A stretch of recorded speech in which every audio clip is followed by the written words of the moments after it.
to have you there holding my hand with all the love in the world, my sister, oh my God, it was one of the most important days I've ever had on this earth and forever changed the course of my life. My first scan wasn't until May of 21. And the oncologist himself had to call and say, we did it. I don't know how we did it. This has never happened. The tumor is gone. Hey, everyone. It's not very often that I get to interview someone that I care about as much as my guest today. Jill Walsh. There are a few people on this earth that have impacted me like Jill has. And I'm a pretty impacted person. So this is such an honor to talk about this today. We are going to have a conversation about psychedelic therapy. I know that this is something that a lot of you have been curious about. I've spoken about a little bit on the show, most notably my trip to Colombia with ayahuasca. But today we're going to talk really about how this medicine can impact your life and how you can go about sourcing therapy that will have a dramatic impact on your life. I'm living proof. I can tell you all about it. It's going to be a great show. Army of Great Men, new episode. Let's go.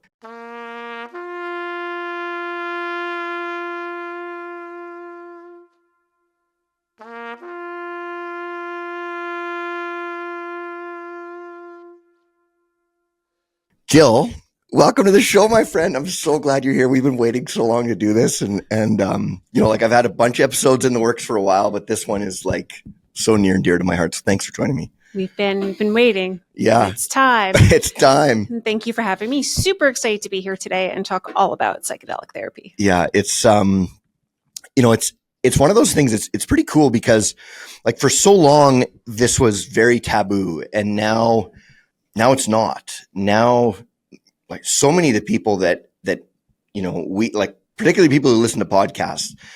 If you listen to podcasts, this is on all over the place. People are talking about this all over the place. And I think a lot of us are sort of sitting at home going is this crazy? What's going on? All these people that I look up to and respect really seem to think this is a good idea. Should I do it? Should I not do it? And so I just want to educate people with your help on if this is a fit for them and how it can impact their lives. But before we do that, we need to have a little disclaimer. So if you're listening to this, none of what we're doing today is an endorsement for you to go buy a bunch of drugs and do them at home. That is not what we are saying. I cannot stress this enough. If you are going to explore this as a source of therapy for you, you have to go make sure that you are suitable for this medicine. And Jill's going to talk about what that looks like. It really, to do this without a trained professional when you're first learning how to do this is very reckless. Do not do that. This medicine can be very dangerous and can be very harmful to the wrong people in the wrong environment with the wrong medicine. So please consult a professional. This is not in any way an endorsement to go out and do this on your own. So with that said, Jill, who should not do psychedelic therapy? Who should not touch this stuff? Great question. And we will get into that, what you were just speaking to, Adam, about that recreational versus therapeutic settings in just a little bit. Yeah. But great red flags for people that shouldn't be doing this work are people that are on maybe a ton of medicines. Prescription medicines. There are a lot of contradictions. So it's always important to have a proper consultation with a proper guide. And so those medicines would be anti-anxiety, antidepressants, things like that? Yeah, you betcha. Benzodiazepines, some sedatives. There's just so many. And I mean, let's face it, we're living in a world where everybody is likely have or are on some sort of prescribed medication. Yeah, for sure. Yeah. For sure. And then also, people with certain personality disorders probably should not do this. Absolutely. If you're schizophrenia in the family. Yeah.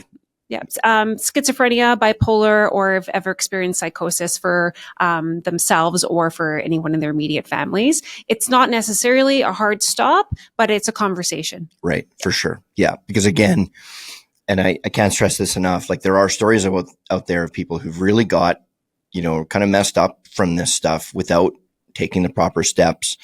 And, our goal is to help people. I'd be heartbroken if I found out that somebody was listening to this and then went and recklessly, just started playing with this stuff. It is not a toy. But with that said, let's talk about the good. So before we do that, Jill, who are you? Where did you come from? How does somebody get into doing what you're doing, which we're going to talk about in a bit, but let's get your backstory. Let's find out how you got to this point. Oh boy. Yeah. And go. And your backstory is a doozy. It is. How much time do we have, Adam? We have all day. A little bit about me. Yeah. I was jack of all trades here. Started out in nursing, went from nursing into social work. Not doing either anymore. In 2020, I got sick during the pandemic, also known as COVID. In June of 2020, I got diagnosed with a brain tumor, a malignant brain tumor called an astrocytoma, and then went through a brutal regime of brain surgery. Brain surgery. Yeah. Thank you. Followed by chemo and radiation. And the doctors wanted me to be on this chemotherapy pill for a year and a half, 18 months. Yeah. And I just felt it was eating my soul. And I was tired of the doctors giving me a prognosis, telling me how long I have to live. Right. And my husband's incredible sister is very acquainted and versed in psychedelics. And she said, Jill, you need to do some research on psilocybin and psychedelics and what it can do. And I thought, like most other people think, oh no, psychedelics, drugs, they're illegal. And then I started to do the research, and it was just mind blowing how people were radically healing themselves. Yeah. Radically healing themselves. So I started to microdose a little bit of psilocybin, and being so frail and fragile at the time from all of the chemo and the radiation and the surgery, it didn't take much.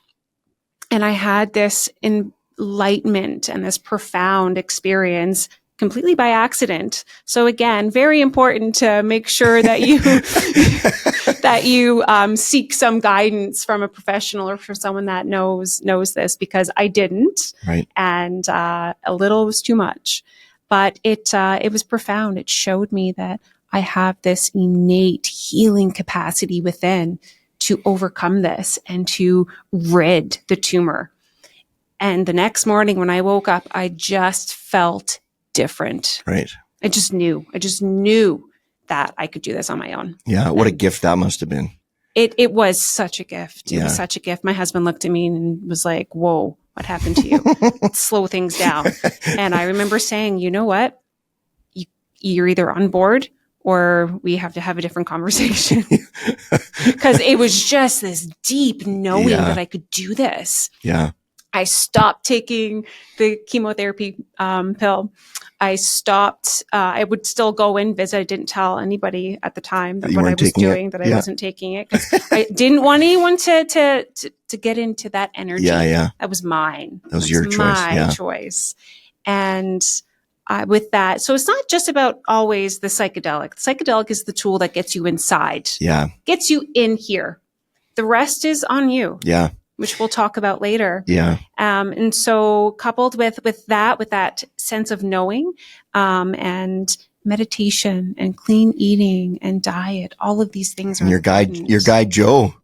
And Joe Dispenza, just that power of manifestation. Yeah. You are the placebo, and we have this amazing superpower within us to overcome, but it all starts here. Yeah. And do you want to just talk a little bit about what you meditated on? Because it's one of my favorite parts of your story. So like your diagnosis was not good. Like they were saying, they gave me an expiration date. Yeah. Go have a bucket list trip, all that kind of stuff. And you said, no, thanks. Nope. What I said was, that doesn't work for me. Yeah. It doesn't fit in with my plan. No. So what, and we're going to get back into the medicine in a minute, but talk about like, what were you meditating on? How does this be your own placebo? How does it work? Yeah, I would, in my meditations, some guided, some not. In the beginning, it was guided. Yep. And I would just envision myself in the future, Old, gray.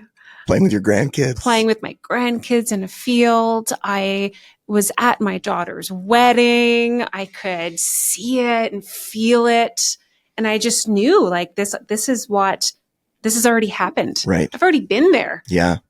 And of course, if you've already been there and it's already happened, then you can't have an expiration date in a year. Can't have an expiration date. Sorry. How can that be? Yeah. You're a 94-year-old woman playing with your grandkids. Exactly. Yeah. Grandkids. Kids, plural. Yeah. And I was old in the rocking chair. So cliche, but I was in the rocking chair with my husband. And as a result, what happened to your tumor? So the first MRI came and they couldn't believe it. They couldn't believe it. So just to give you just kind of like a timeline on that, I finished the chemo pill in December of 2020. My first scan wasn't until May of 21. And the oncologist himself had to call and say, we did it. I don't know how we did it. This has never happened. The tumor is gone. Wow. You have a perfect, beautiful, healthy brain. Let's go. Woo!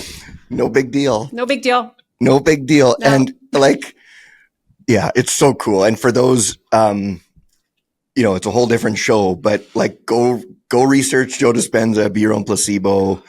It really shows just how incredibly powerful our mind is. Either way, our mind can be our own worst enemy or the biggest friend we've got. And, as if you've listened to prior shows, you'd know that I live by 4 rules. And rule number 1 is you are what you think about. And it's, you are what you think about. You're a 94-year-old woman playing with your grandkids. I was there. I could see you it. Were there. I could feel it. I could smell it. And I'm gonna live it. It's already happened. Yeah. It's so cool. And what you said earlier, we need to touch on it because like the medicine didn't cure you. Like psilocybin didn't cure you. And this is what I tell people all the time. This isn't a shortcut. It's not going to do the work for you. All it does is it will open a door that you probably couldn't open on your own, at least not in a day. It might take years to open it, but you still got to choose to walk through that door and then go do the work. So if you're the kind of person who hides from the work and you think this is going to be like some magic bullet that's just going to go and do the work for you, like that's not what it is. You still got to do the work. You still got to get messy. You still got to go, work through those emotions and do all that stuff. But if you do it with enough vigor and courage, you can literally do years. Oh, I'm getting emotional. You can do years of work in a day. And when I first did my first work with you, which I'm assuming was your favorite session too. Of course. No ego here for me. Like it was just so profound. And so, why don't we talk about the experience as a therapist? Let's just talk about the actual, like, what does the process look like? So somebody is going to do work with you. What does this look like? What does the day look like? How does it work? What's the goal? Like, how do you describe it to somebody? Oh, absolutely. Great question. So people find me typically through referrals or online. I do have a website, which we'll share at the end. And first step is a consultation. And going back to those red flags that we spoke about earlier, medications, health, physical health, heart rate, blood pressure, all of these things, and assuming that they are a good candidate for psychedelic therapy work, then we schedule the intake. And the intake is arguably probably the most important piece. It's a full detailed history, everything. Yeah, and you get in it.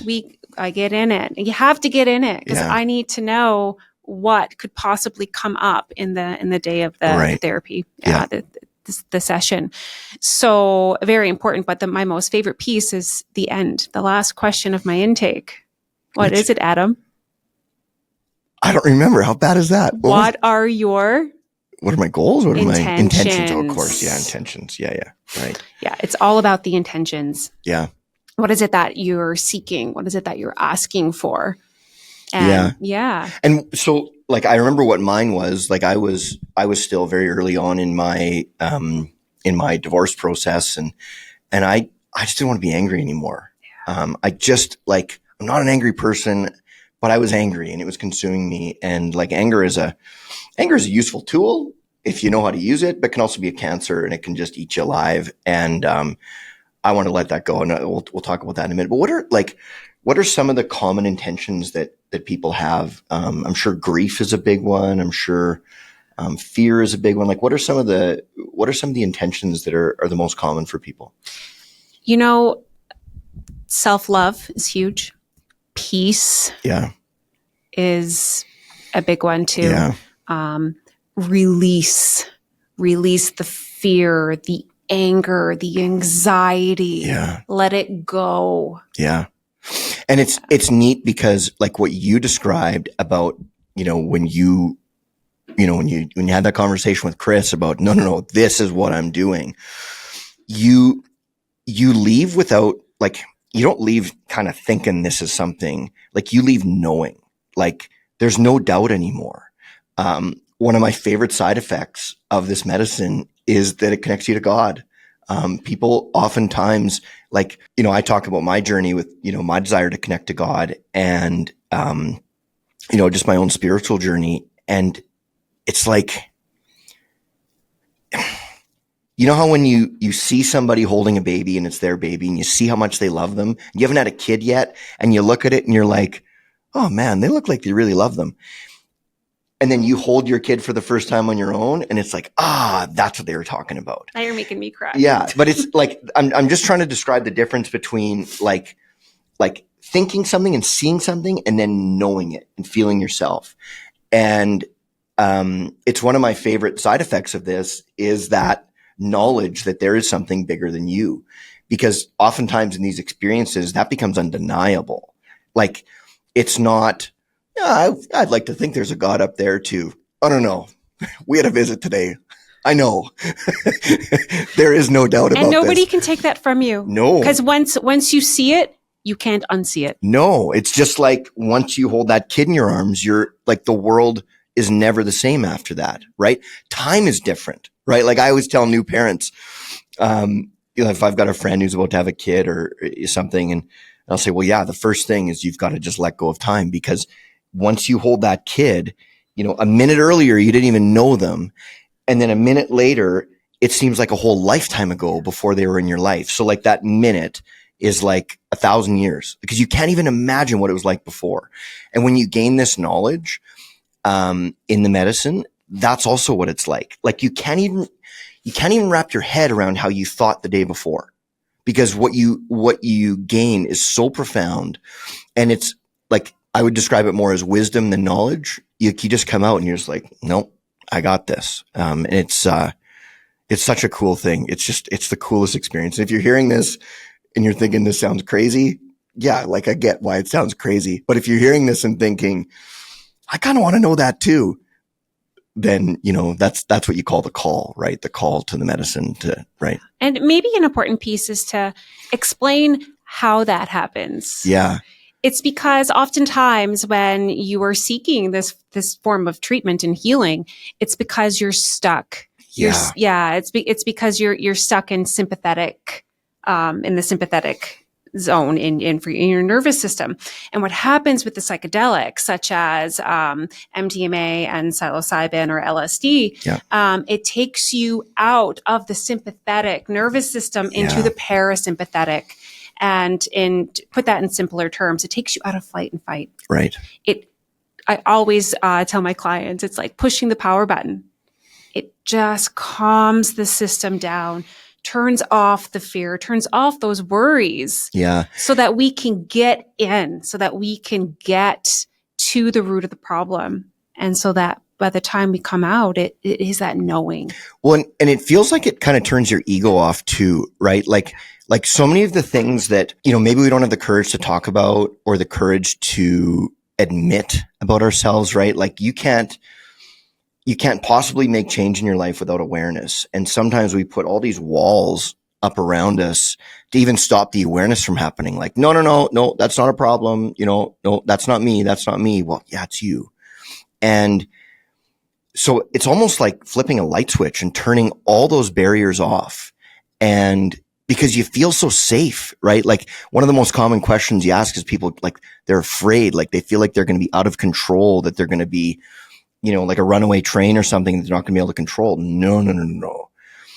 You are more in control of your thoughts and intentions in this medicine than any other way to be. Like it's like you are in full control and sharp, like your brain is working in this stuff.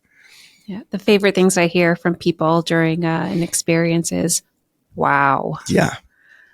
Wow. Yeah. I can breathe, or Yeah. it's calm. Yeah. Or I can let that go. Yeah. And it's neat too, because oftentimes what it'll do, at least, and this has been my experience, is the things that you're trying to be, like you'll feel them. Like I'm trying to get strong. And I remember in the first ceremony with you, I was like I felt like I was 10 feet tall. Like I felt like I could move mountains, like just so strong. And I'm sure other people, they might feel more loving or more compassionate, or like whatever they're trying to let out, it would come out. It's not all about strength. It's, whatever you're trying to release. And for you as the guide through all this, it must be so cool to just sit and watch. Like you always say, you have the best job in the world. I have the best job ever. Yeah. Ever. I've done this likely well over 200 times. Yeah. Probably upwards of 400. And I speak honestly when I say I have never experienced the same journey twice. I'm sure. Yeah. Yeah. How do you and this is one of the neat things, how do you guide people when they're in this? Because you're not like talking. People kind of become their own therapist when they're in this medicine. So what, you're in the medicine, you've got a sleep mask on. Why the sleep mask? Why are we wearing a sleep mask in this? Absolutely. And this goes back to this is the therapeutic experience versus recreational. Yeah. So you have an eye mask on, and you have headphones on, and it's beautiful curated music that fit the intentions and the purpose. And that's where you want to be for the day. Right. This is the healing.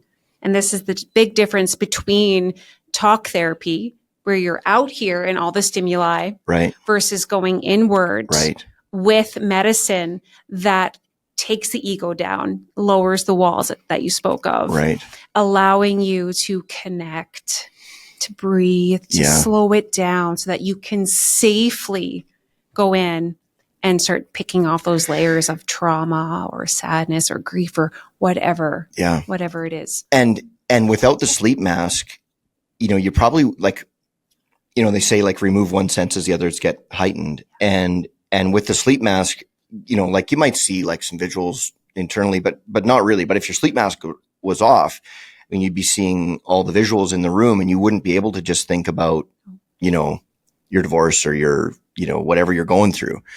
And so it almost forces you to just go inward. And then I love how you're my favorite DJ. You run the experience with the music, and at least with me, there was very little talking from you. If I was getting off track, you just sort of lift my earbud out and go, hey, wait a sec, let's go this way for a minute. Or if I was really onto something, you might grab my leg and squeeze my ankle, or, something like that to tell me to keep going.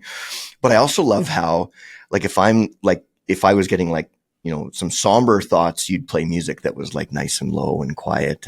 But then if I'm building up to the good stuff, it's this big crescendo music, and there's no words in any of these songs. It's all instrumental, but very much designed for the journey. All these things might sound insignificant, but when you're in it, they all add up to being such a critical part of the journey. It's so cool. The music truly, truly guides the entire experience. For sure. And I mean, that goes way back to Indigenous cultures. Right. And most cultures around the world, who use medicine, even from infancy. Yeah. It's all curated and guided with music. For sure. Yeah.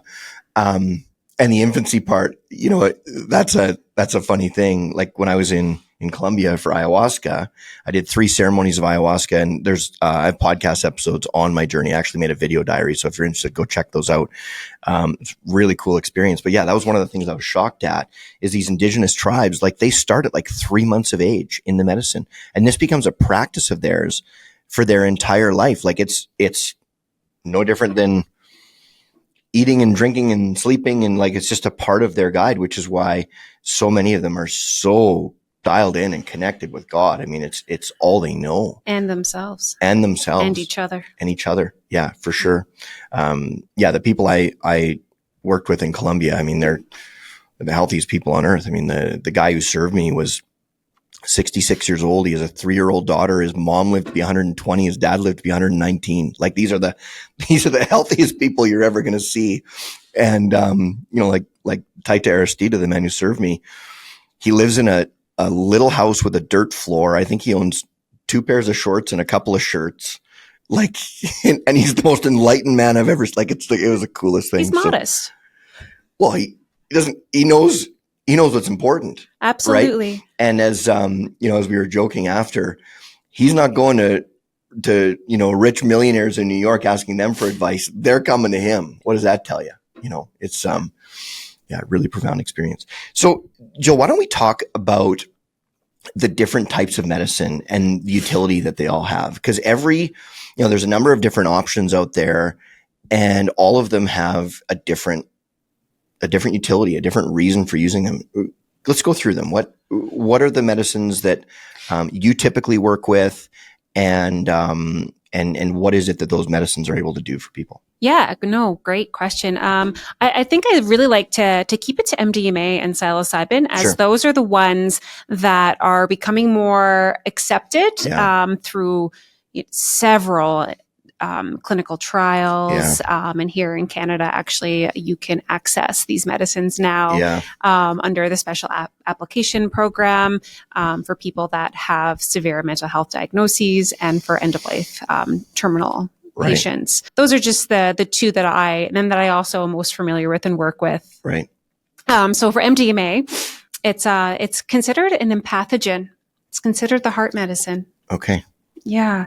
And it works really well for people with PTSD, complex PTSD, eating disorders, high anxiety.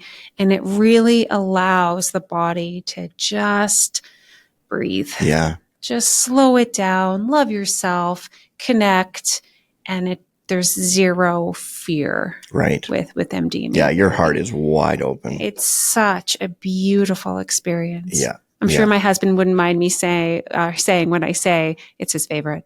Yeah.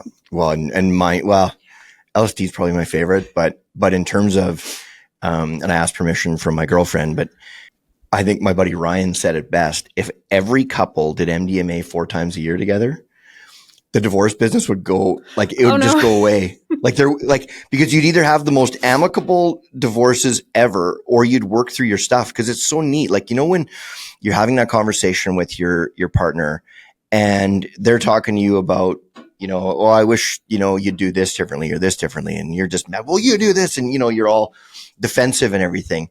When you're in that medicine, you just look and you go, oh yeah, I get why that would be frustrating for you. Oh yeah, I hear you. Okay. Yeah, I'm going to do that. And that's the empathogen piece to it.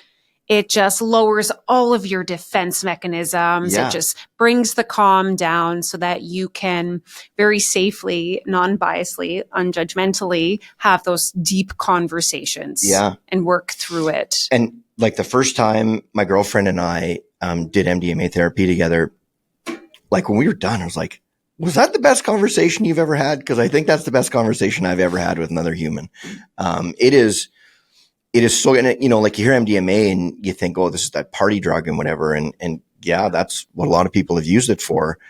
When you use it in this format, oh my God, you guys, it is a game changer. And one of my favorite stories about MDMA, when people are dying and they, talk about that, what some couples have done, to have that last great conversation before they pass. It's a wonderful gift to a couple as a way to, have that.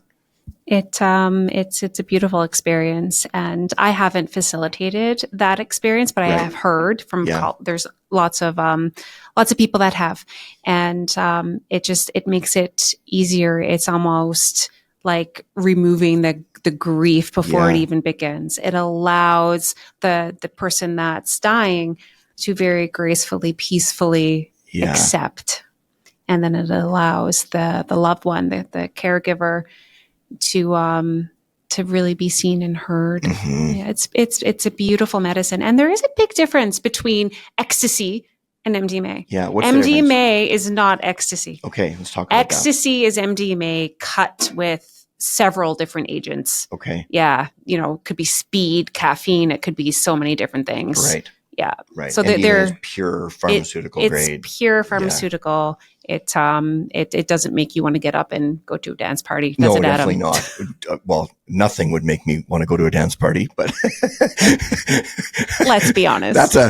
That's a different story. Like my girlfriend gets 3 dances ever, so she's got to be real careful when she chooses them. That was the first date I said you get 3 dances. I'm not a dancer, so no drug would make me do that. But with so then with MDMA, I mean, you can use it on its own, which is a beautiful experience. But you can also use it with psilocybin. You can use it with LSD. There's other things you can combine it with to actually create a very, very safe and different experience than you'd have otherwise. So what about MDMA and psilocybin? Why do they work so well together? And how is the experience different if you do them individually versus combined? Yeah, great question. So we just spoke about MDMA. Yeah. Psilocybin on its own can be a little bit of a roller coaster ride. Yeah. Mushrooms are a beautiful, beautiful medicine, but they are powerful. Totally. And what happens in the brain, in a neuro sense, is that it just brings on so many thousands of connections in the brain. Right. And what it does then is it just brings everything up super fast. And they're not sure why, but it does. And so it can be turbulent. It can take you places that maybe you're not ready for, that your body is not ready for. Particularly if you're not experienced with that medicine, it can be especially, or given, what's your anxiety on a normal day? Where is it from 0 to 10?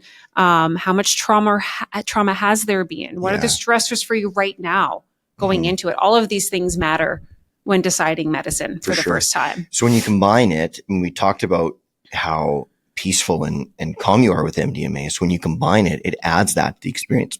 Excuse me. It's called a hippie flip. Hippie flip. Yeah.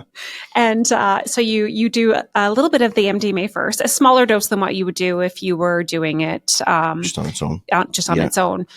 You'd start with that, and then you introduce the psilocybin so that when they both onset together, the MDMA gives you just a blanket of love, of security, so that, hey, when the mushrooms are like, we're going to this trauma or we're going here, you just say, let's go. Let's go. As Adam would say. Yeah, let's go. Well, I might, safely. Yeah. Safely. It doesn't make it as challenging. I'd be lying if I said it's not, there's no hardness to it at all, or if it's a super easy thing to do. It can be hard. It can be challenging. Yeah. There's a difference between hard when everything's like up and down and these there's no buffer. There's no buffer without the MDMA. It just takes those rough waters and smooths them out. So you still got to go over the waves, but they're like more gradual and safe. And you, at least from my experience, like I don't think there was a minute where I felt like I was out of control or scared, which I know is something. Like when I talk to my friends about, that I've done this work, they say, I would be too scared to do that. I get the fear, and I'm glad that people have fear because I don't want people just, jumping in this stuff without fear. I'm not sure I'd work with anybody if they said that they didn't have any anxiety or fear. Yeah. Yeah. Like if they were just too, like, you want people to be cautious, right? Fear is a good thing. It keeps you from doing stupid things. It does. How do you think your experience would have been without the MDMA and just the psilocybin? I don't think I would have had time to have the realizations that I did. Like, I think that things would have happened. I think that the realizations that I had would have been too fast for me to grasp them, right? Like, how when you have a dream and, you wake up and like, it was like a really profound dream and you like, for the first 3 minutes, you're awake. And you think about, and you think about the impact that dream made on you. And then by noon, you can't even remember what the dream was about because it was so fleeting. I think it would be like that, where I just wouldn't. It's too turbulent. It's too turbulent and too fast. And so, like, not only does the MDMA sort of slow down the turbulence, but it slows the whole thing down for you, right? Yeah. In the psychedelic community, we call it a soft landing. Yeah. Yeah. And healing does not have to be hard. Doesn't have to be hard. No. And it's not to say that you're not doing hard things, because you are, right? But like if somebody's dealing with PTSD, they might have to go and kind of relive some of the trauma that gave them the PTSD, but they can do it more as an observer than someone who has to relive it. Is that a fair way to put it? That is perfect. Absolutely. Yeah. And you just observe your own trauma almost from like a third party set of eyes, right? Yeah. Yeah, man, it's just so neat. Let's talk about integration, because this is one of the critical parts. And I would like to share like sort of in my first journey in particular with you, I had some really cool realizations. One of them was this show. Remember? I do remember. Yeah. Because what happened with me is I started to, I was trying to get over, the anger that I had for my ex, and also was preparing for the death of my mother. It was kind of, a few things happening at the same time. And when I started to realize the gifts that were coming from this, and I started to realize that, and not that, losing my mom was a gift, but certainly there were gifts in the divorce, the freedom that I was given to, go and restart my life in whatever way and find happiness and find strength and use it as a way to grow, blah, blah, like all that stuff. Not to say blah, blah, blah. They're all big, but but I had this realization that I was so lucky to have so many great mentors and guides in my life, because, a lot of my friends who went through this, they didn't have that. And one of my friends died. Like, he just died. He couldn't get over his breakup with his girlfriend, and he turned to drugs and alcohol and actually died because of it. And I just remember thinking, I wonder where I would be if I didn't have the guides in my life and all the people to help me do it. And I'll never forget it. Like, I can recite it. Like, this is now almost 2 years ago, and I can recite it to the word when I had the realization. I said, Jill, do you know why people can climb mountains? Right? Because you're in the ditch and you're looking up at this mountain. You're thinking, I can't climb that mountain. There's no way. How am I supposed to get up that mountain? I'm in a ditch. The reason people can climb mountains is not because they know how to climb mountains. It's because they followed somebody else up the hill. They didn't look at the whole mountain. They just looked at somebody, their little Sherpa, who was going to guide them these first 5 steps, and then these, and then these, and then these. And they had a guide the whole way up. And then they look down, they go, holy crap, I just climbed that mountain. But they didn't think of it as climbing a mountain. All they did is think about following in someone else's footsteps. And so I thought, how can I give back this gift that was given to me to have all these guides? I said, I need to help people climb their mountains. And I said, we got to take this world back. In order to do it, we need to build an army. We're going to build an army of great men.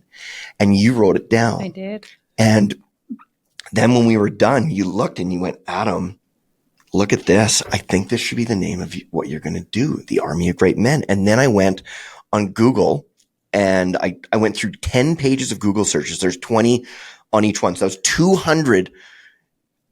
The Army of Great Men has never been used in the history of the internet. Like, it's never been used. Like, it sounds like a name in years ago. Well, it's been waiting for you. And I remember telling you, I was like, I think this is why I was born.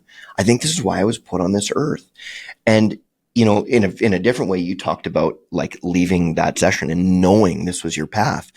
I left knowing this was my path. I left knowing it. I know that probably sounds really egotistical, and maybe it is, but I don't really care. Like, I see the impact that I'm making on people, and I know because they tell me. And none of that would have happened without that first experience with you. And to have you there holding my hand with all the love in the world, my sister, oh my God, it was one of the most important days I've ever had on this earth, and forever changed the course of my life. Oh God, it was so good, and started me down a path that I wouldn't have found otherwise. And the people who know me, like, they see who I used to be, and they see who I am now, and this, this peace, this calm, but more importantly, this like I know where my North Star is pointing. Like, I know where I'm going every day. And as a result, like, the little stressors, they don't hit me like they used to. Cause I'm like, well, what does that matter? I'm going here. Beat it. So what exactly did you do for your integration? Well, you helped me with that. So one of the coolest things, I still have all the notes, but Jill, like, and I'm sure some people don't talk quite as much as I do. Like you think I talk on here? Shit, you should see me in the medicine. I don't shut up. Yeah. But like pages and pages and pages of notes in your beautiful handwriting. And then you give it to me the next week, and then we go for, a glass of wine or a meal or something, and we talk about it, and you helped lock it all in. Just like, I talked about that dream where by noon you've forgotten about it. If you don't do the integration, it's a waste. Like the whole thing is a waste. It's 80% of the work. Yeah. Like if you don't do it, and that's why, like, if you've tried, any of these medicines on your own, people oftentimes will have this experience. They'll be in the medicine and they'll have the most profound realization, and they'll tell somebody that while they're in the medicine that they've just figured out the secrets to the universe. And then the next day they're like, what was I going on about again? Because they don't know how to lock it in.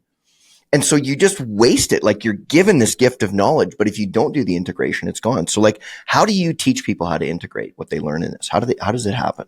Integration starts before the journey even takes place. Right. As soon as you said, let's go, I'm doing this. Yeah. Integration starts. Right. It is 80% of the work. Right. Yeah. The psychedelics is the tool right. to get in. And then the tools that it's shown you, that you've showed yourself, really, because you are the medicine. You are the medicine. You are the medicine. Mm-hmm. It's up to you to take that. So the notes are super powerful for allowing you to revisit. And like you said, oftentimes the further you get away from your experience, the farther the experience gets from you. Mm-hmm. Yeah. So journaling is a great tool. Asking your guide to share the notes, which they should do. Yes. The music, sharing the playlist, re-listening to the playlist. Yeah, because it'll take you right back there. Drop you right back in. Mm-hmm. Yeah. Body work, massage, Reiki if you're called to it. Yeah. Those sorts of things. Being outside in nature and connecting, bare feet in the grass. You mentioned Reiki. So when I was going through a bunch of this work, my Reiki therapist, her name is Jodine. She's out in Devon, Alberta, and she's just like, she's awesome. And the thing about Reiki, like, if you don't know what Reiki is, it's sort of like a massage for your energy. Like, they just sort of reposition your energy in your body and clear any blockages and do things like that. And I went for Reiki shortly after. I think it was after the first session with you. And oh my God. So when she would start with, she always starts with my head, and there's a blue light. There's always sort of light and feeling and energy and stuff. And she would say, every time I start with your head, it's a blue light. Well, after this session, we finished, and she's sitting down in a chair and she's crying. And I'm going, what's going on? And she goes, Adam, normally I start, it's a blue light. I feel the blue light, and then I move that all over your body. She said, I've been doing Reiki for 25 years. Today I experienced something I've never experienced before, ever. She was, when I went to your head, it was gold, and it was so bright. It was like I was staring into the sun. It was like I almost couldn't, like, it was too bright. And I said, what's gold? And she goes, I've only heard about this. Gold is God.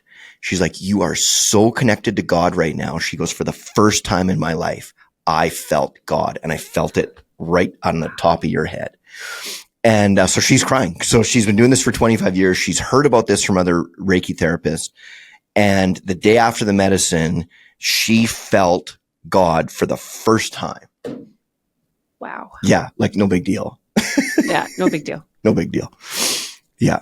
I hear that a lot. Not the God piece, about clients within the first couple of days after their experience going to their Reiki masters or massage therapists or energy healers, and the energy healers just all saying, oh my gosh, like, what did you do? Yeah. I can get in. I can do my job today. Yeah. Because it just clears away the bullshit. That's what it does. Like, it just does. Goodbye. We don't need you anymore. See ya. Yeah. Smell you later. Or not. Yeah. It's so cool. It's so cool. Jill, I've been doing some work on this show. I've been chatting with some people in the military and some things like that, and actually have had people RCMP officers, homicide detectives, things like that. They've reached out and I've had some really interesting conversations. You talk about PTSD, the whole world of the soldier and homicide detectives and, people going and fighting child trafficking and all these people that, when they do their job, they're literally losing a piece of their soul. And, we all know that story of the soldier who comes home and they just can't function anymore. Talk about the modality, talk about the utility for that and what that can do and some of the experiences you've had with people with real PTSD. That's a big one. Yeah. Frontline workers, especially policing. It's big stuff, and there's not enough tools out there to help them through that stuff. And what happens is I don't even think that they realize that they're accumulating all of these things before it's too late. Yeah. Is what's happening. Yeah. And all their HR department or whatever, they just give them a bunch of pharmaceutical cocktails to numb the pain. Yeah. Oh, here's this SSRI. Yeah. Yeah. Oh, here's this benzo for sleep. Yeah. Thanks a lot. Yeah, no, it is. And we're getting closer. The FDA didn't approve the last clinical trial, but hopefully they will for the next, specifically for MDMA therapy for veterans.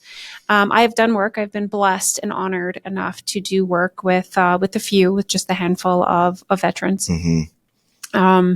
And some other different areas of frontline workers. And MDMA experience is the best tool for that. Again, going back to that empathogen piece, going back to that connected, heart-centered piece, feeling safe. Yeah. And that allows them to revisit those traumas very safely so that then they can reshape the stories, allow that sense of fear and trauma to just leave the body. Is this a reprieve or is this a change for them? Like what has the impact been on the people you've worked with? It's been both. Yeah. They get that reprieve in the medicine. Right. Where they can breathe, and then post-medicine, really what psychedelics does, as we talked about the parasympathetic versus the sympathetic, it does a reset, a hard reset on the nervous system post your experience. So a lot of times I get the complaints of, I can't sleep, I have insomnia, I'm using a substance for a coping mechanism, I just can't connect to my family, my wife has had it. And post ceremony, even after just one session, they're sleeping. Yeah. Peace. They can breathe and they're at peace. Yeah.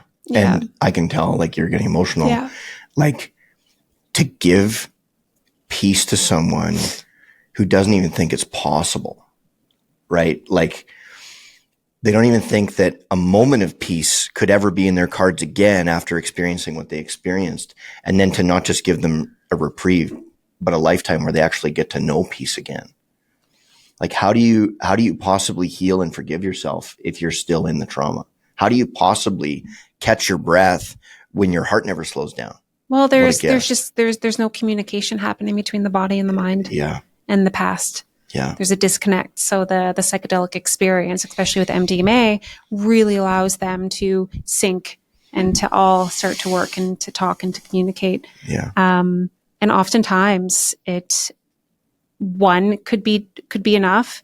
Sometimes people have to do several over a span of several months. Right. It depends, but it's such an honor to work with the veterans who have done so much for us. Yeah. And then for me to be able to help them in their healing it's a blessing. It's one of the real tragedies when you see the sacrifice that these men and women give, and they're not doing it for money. They're doing it because they're trying to make the world a better place.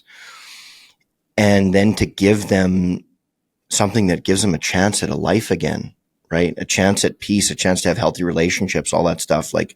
Talk about a way to give back. It's nice when we give them a standing ovation at a hockey game, when a veteran stands up. That's real nice, but this is a whole different level of. Yeah, we give them my favorite four-letter word back: hope. Yeah. Give them hope. Yeah. And when you give hope to someone who can't see it, what a gift. Yeah. What a gift. And that's what, I think it was my second session with you. That's what I just kept saying over and over. What a gift, right? What a gift. And, it's one of my favorite ways to express gratitude now is just what a gift. Cause I was just thinking about all the things that I was getting through this experience. Oh, what a gift. What a gift. What a gift. And, like my trauma was minuscule compared to, what some of these other people go through. But, everybody can only deal with what they're dealt. So, oh man. Jill, this is such a fun conversation. I'm so glad we finally did this. Oh, me too. It's so good. Yeah. So how do people reach you? Yeah. I do have a website. It's www.myinnerhealer.ca. My story's on there. My services are on there. You can contact me on there, email me, call me. Yeah. Wonderful. And highly recommend it. Like you're based here in Edmonton, but you will travel if there's, the right reason. And but there's, like there are other therapists in other parts of the world, right? Like you're not. There the only one are, doing yeah. this. And I don't just offer, guiding and facilitating. I can help to connect you depending on where you are. Mm-hmm. I can help. A lot of times people come to me after doing medicine, whether with somebody else or on their own, and needing integration support. So I'm happy to help with support and connecting to safe, professional guides. Yeah. And I can't, again, not to beat a dead horse, but I just can't stress this enough. You guys, if you want to get the most out of this experience, hire a guide, hire a Sherpa, hire someone to help you climb that mountain. You're only going to do this so many times. You want to get the most out of it. Invest in yourself. You can go spend thousands of dollars with a therapist over the course of 3 to 5 years or whatever, and just keep going and churning your wheels and doing all that stuff. Or you can jump in this and make a profound impact in a day, in a morning, in an afternoon. I talk about it all the time on here about, the biggest thing that we can do for our partners, our kids, our coworkers, all the people that rely on us is to make ourselves strong and whole so we can be the most for them. So investing in yourself, this is the biggest gift you can give to yourself, you guys. So again, don't do this willy-nilly, do it properly. It'll change your life. Jill, thanks so much for doing this. And thanks for having the courage to come and tell your story. I mean, I know, it's a big deal. It's a really big deal. And I have been asked by so many people, including clients, you need to tell your story. You need to get it out there. Yeah. So thank you for allowing me a safe place to be able to share it. Oh, it's my honor. I adore you so much. I'm so glad you're in my life. I've never done a podcast interview with someone that I love like I love you. And I'm just so grateful to have you in my life. There's nothing I wouldn't do for you. Thank you, Jill. Thank you, my friend. Yeah, for sure. Thank you. With that said, another episode in the books, Army of Great Men. If you like this episode, you can watch it on Apple, Spotify, YouTube. If you like it, don't tell me, tell your friends, pass this along. Thanks, everybody.